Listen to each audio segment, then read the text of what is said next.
This podcast encourages and empowers you to create your own unique real story, develop your own unique real statement, and discover your own unique real self. The power is yours. Good night, Tom here. How are you doing on this wonderful, beautiful night? It is a great evening to be with you, sir. I appreciate you having me in for a conversation. Well, definitely a pleasure. What part of the world are you in right now, Tom?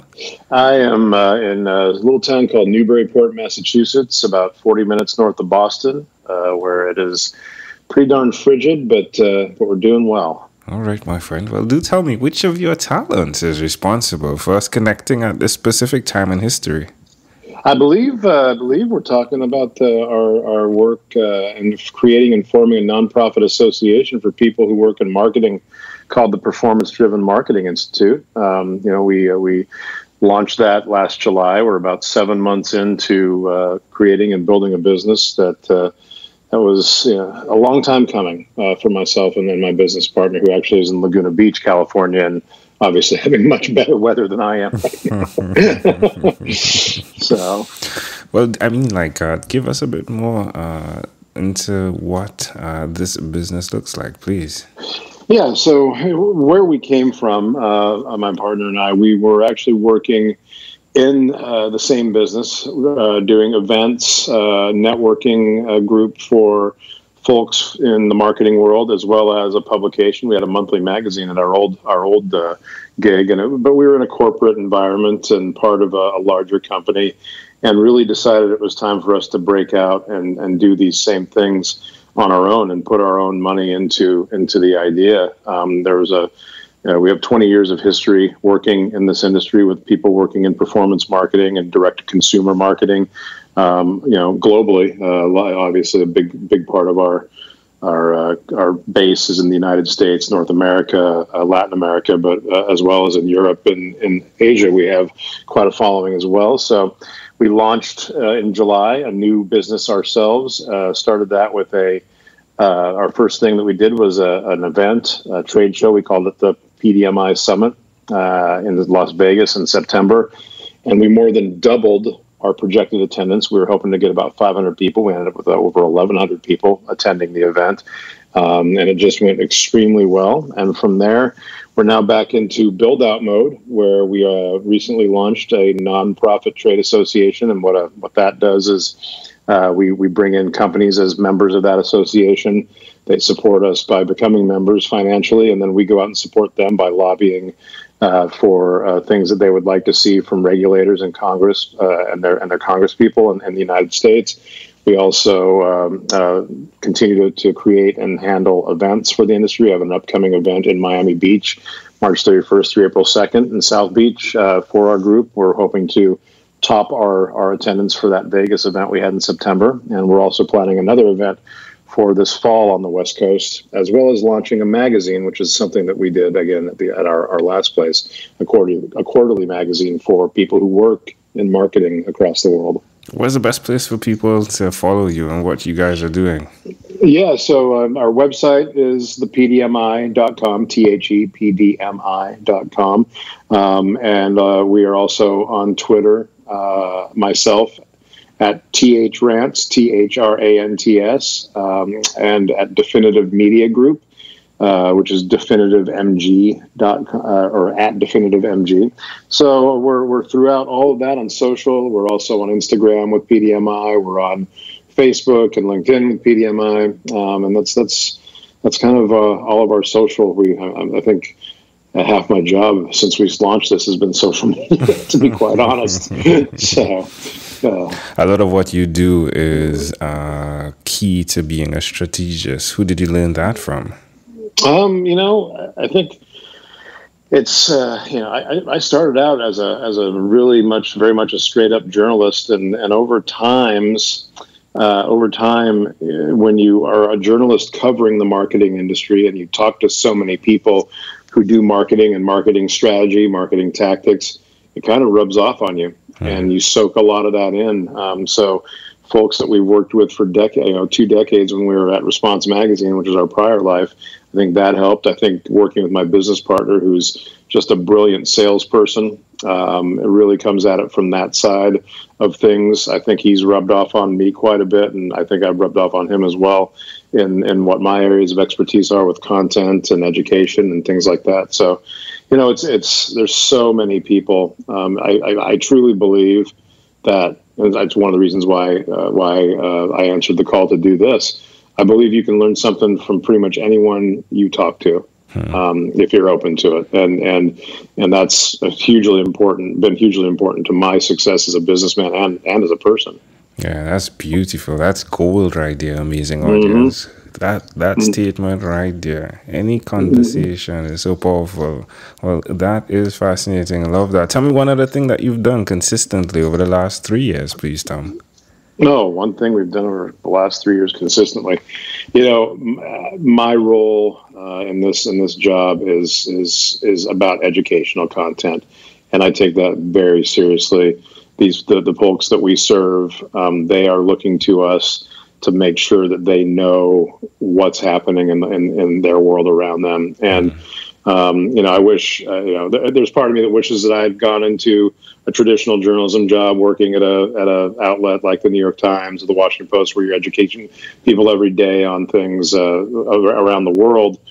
But knowing this group and knowing what their desires and needs are, and then being able to fulfill those needs on a regular basis by providing the kind of information and education they need is really important to me. I look at, and this does not really have anything to do with the day-to-day of my job, but it kind of reaches back to what I just said about any conversation, anyone you meet.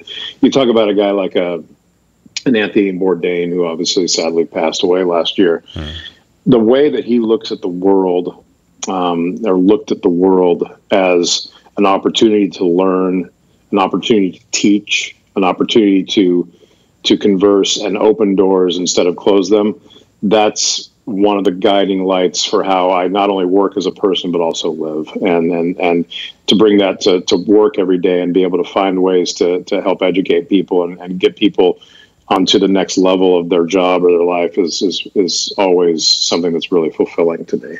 Suggest to someone that's listening why they should do what you've done by strategically looking at life from a perspective of not the sale, which is, hey, I sell this, buy this, but from the perspective of making this something that's more subtle, if you would. Yeah, I think, at the end of the day, you're going to get sold. I mean, how many times a day are you sold? To it feels innumerable, especially now. You have a smartphone, you have internet access. You're getting sold to constantly. I think the relationship is the key, and you can say it from a you could look at a large brand like a Coca-Cola or someone who's trying to create a relationship with their core consumer. But at the end of the day, it's that relationship and being able to speak to someone in a way that they understand, they respect, they enjoy, and they will react to positively. That's incredibly important, and to do it in a way that is not salesy. I mean, obviously we're selling our product to our constituency, but our product is a service to them, and we have to stand behind that service, and we have to believe in that service. And if the customer that we're looking at doesn't think we believe in that service, they think we're just selling them, then it's never going to work. It's never going to work. So that's the important thing, is to make sure that your customer knows you're as passionate about what you're trying to offer them as they would be as a customer. And there we go. Amazing audience. You're hearing it live from Tom Haire. He is the co-founder of the Performance Driven Marketing Institute. Tom, let's switch gears for a moment. Now let me invite you into my time machine that is surrounded with beautiful, warm, blue Caribbean water. Tom, what is your earliest childhood memory? Oh, man. I remember I grew up in Southern California. And this is the one that really sticks with me the most. It might not be the earliest, but it's the one that I know the most. In 1975, I was 4 years old, and my parents and my aunt were going up to San Francisco for the weekend from the LA area. And my aunt my mom and my sister went up early, and then my dad and I drove up separately a day later. And I remember in the car with my dad driving up the California coast on PCH on Highway 1, my dad teaching me how to sing "It's Only Rock and Roll" by the Rolling Stones. And by the time I got to San Francisco, I was able to wow my mom and my aunt with my knowledge of that song. That's amazing. How do you see it connecting to who you are today? My dad and I are very, very close. My family is very close. I see it. I have a 4-month-old son now myself. My wife and I, after we moved to Massachusetts this summer, and then had our son in the end of September. And every day I look at my son and I think about the relationship I have with my dad and how important that is to me, and how it reflects, like it's that chain of life, that circle of life it seems so cliche or rote, but looking at him and understanding how my dad's probably still looks at me and sees me as that little baby or that little 4-year-old, right? That, and you can take that out and apply that across the board.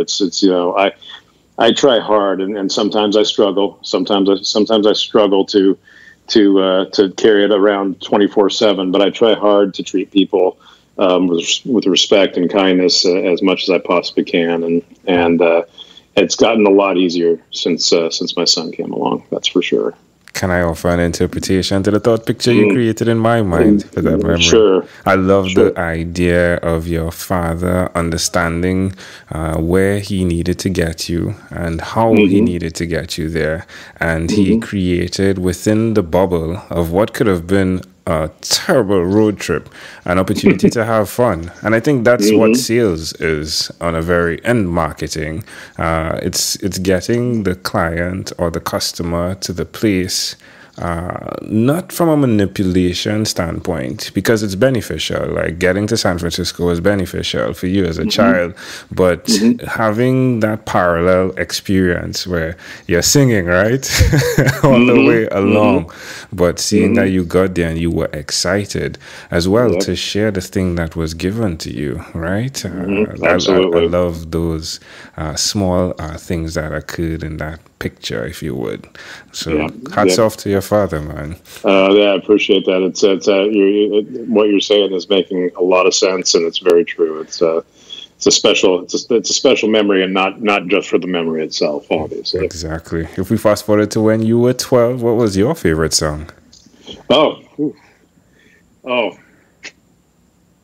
When I was 12, the year before, Rocky 3 had come out. Wow. And, I'm a 12-year-old boy, as the Rocky movies were amazing, right? And Rocky 3 came out. I loved Eye of the Tiger. I love that song. And now it's kind of a guilty pleasure because it's like, oh, man, Eye of the Tiger. But when I was 12, I thought it was the coolest thing ever. Yeah. Well, I do love it. I love the way it connects. Tom, just the fact, again, of the way the song is the thing that gets Rocky from point A to point B. And then so many of us, because we visited the steps when we were on our road trip, and there are people still today that were running up those steps in Philly singing that song, and it's amazing. So I love that connection there. All right, Tom. Well, we've arrived at our destination, but before we get off of this time machine, there's a small declaration form. So it's yes or no. We're going to move pretty quickly here. Are you ready? Tom, have you chosen someone to pass on your skills to? No. Are you married? Yes. Do you have children? Yes, one son. Do you believe in God? Yes. Do you have an inner circle of friends? Yes. Do you watch TV for more than 3 hours a day? I try not to. All right. What about screen time, the phone and or the computer? Is it more than 8 or less than 8 hours a day? Less than 8. If you had to share with us your own unique real statement, a statement that represents who you are, Tom Haire, what would you say that is? That is tough. How about... you could say pass if you want to. No BS. Oh, there we go. Tom Haire, this has been a great pleasure. Before you leave, is there anything else you'd like to share with our amazing audience? I really appreciate the time. I really appreciate the opportunity. It's been a very enjoyable call. I really appreciate, as someone who's a professional interviewer, in one of my past lives as a straight up journalist. You do a great job. So it's been a really enjoyable time. Yeah, thanks a lot, Tom. Tom here. Thank you for being on What is Inspired by 12-Minute Convos with Angel Jones. This segment has been brought to you by Amazel Enterprise.